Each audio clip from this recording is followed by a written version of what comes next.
My name is Pascal. I'm a Christian by faith. I'm 69 years old. I'm MSc postgraduate in mathematics. I'm a retired college lecturer from a government engineering college.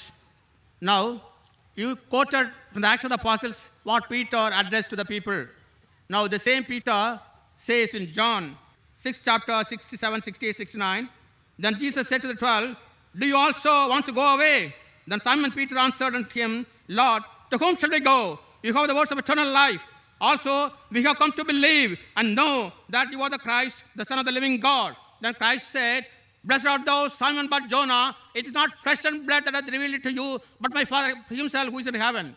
Now, to your question, I answered this question. I got here 25 points to your asking, who can say that Christ claimed himself to be the Son of God? I have here 25 instances, but I don't waste no time. I need a public debate with you if you are ready to agree. Not just one day, yes, 7-day public debate with you. I can contradict every statement of yours, what you said about Christianity, and maintain my stand. Pastor, my dear pastor. No, Pascal. My dear pastor has asked a good question. No, Pascal. He's quoted the Gospel of John, and he quoted that Peter said that Jesus Christ was Son of God. I'll answer this. So remaining 24 points, my student will answer. There are thousands of people in the world who want to debate with me. What I say, there's a criteria for me to debate. I'll come to that afterwards. First, I will answer your question. First, I'll answer your question. You quote from Gospel of John that Peter said, Jesus Christ was Son of God. Brother, my statement was, if you remember, I will repeat it, there is not a single unequivocal statement, not a single unambiguous statement in the complete Bible where Jesus Christ, peace be upon him, himself says that I am God, or where he says, worship me.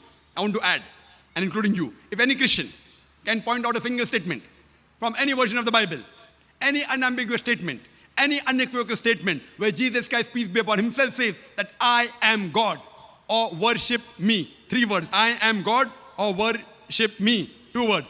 I am ready to accept Christianity today. There is a I am place. ready to put my head on the guillotine. I am not speaking on behalf of my other Muslim brothers. They may not be well versed in the Bible. Now what you quoted to me is not fulfilling my criteria. Yet I will answer. What you quoted is Peter saying that Jesus Christ is Son of God. Brother, do you know in the Bible there are sons by the tons? God has got sons by the tons. Adam was son of God. Ephraim was son of God. Israel was son of God. All those who are led by the Spirit of God are sons of God. So son of God is a word used in the Bible, means a person who follows the teachings of God Almighty. If you follow the teachings of God Almighty, according to the Bible, you are also son of God. If I follow the teachings of God, I am son of God. If you read in the Romans, chapter number 8, all those that are led by the Spirit of God are called sons of God. So what is new about it? I will help you. I will help you. Your 24 points, inshallah. Your 24 points, my student will reply. I will help you. You know, Christian missionaries say, no. Jesus Christ, peace be upon him, is not normal son. He is the begotten son. And they quote Gospel of John, chapter number 3, verse number 16. For God so loved the world that he gave his only begotten son. Whosoever believeth in him shall not die, but have everlasting life. This verse I'm quoting from King James Version. It's in red letter. For God so loved the world. He has given his begotten son. Whosoever believeth in him shall have everlasting life. Now this word begotten, son, which is there in the Gospel of John chapter 3 verse 16 in the King James Version. Brother, are you listening to me? Yes. Yes. If you can't do 2 things at the same time, then you say, I did not listen. Yes, I listen. So how can you read and listen at the same time? Are you a superhuman being? I just refer to answer to your question. Brother, you listen to me. You can have a debate with my student. You come to Bombay? Yes, I want to debate with you. With me, you're not about debating, brother. I'll come to it later on. So the begotten son is, begotten means sired by God. Begotten means it's a lower function of animal sex. It's an insult to Almighty God. So that's the reason in the Revised Standard Version, revised by 32 scholars of the highest eminence, backed by 50 different corporate and Christian denominations, they said that this word begotten in Gospel of John chapter 3 verse number 16 was an interpolation, was a concoction, was a fabrication, and they threw it out of the Bible. Who? Not Muslims, not Hindus, 32 scholars of the highest eminence, backed by 50 different corporate denominations in the Revised Standard Version of the Bible, RSV. They have removed this word begotten as interpolation, as a fabrication, as a concoction. So if you say Son of God, I verily agree that Jesus Christ was Son of God, meaning he was a godly person. Where do I disagree? But he never claimed he was God. As far as your other part, 24 questions that you have, you want to debate me. If you want to debate me, there are some criteria. There are some criteria. I wouldn't mind debating anyone who on his own can at least gather 10,000 people. If you can give a public lecture. For a public lecture, if you can gather 10,000 Christians, I will debate you. Anyone in the world, or you give your material to your doctors of divinity. You know Billy Graham? Billy Graham can gather more than 100,000 people. Billy Graham, Morris Cerullo, give these people. Who are you? I don't even know you. Why should I waste my time?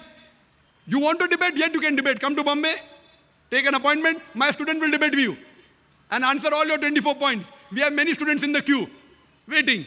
There are many such people who challenge me. We say for debate with my student. If anyone wants to debate me, when by God's grace, alhamdulillah, I can gather 100,000 people, 200,000 people, 300,000 people individually for my talk.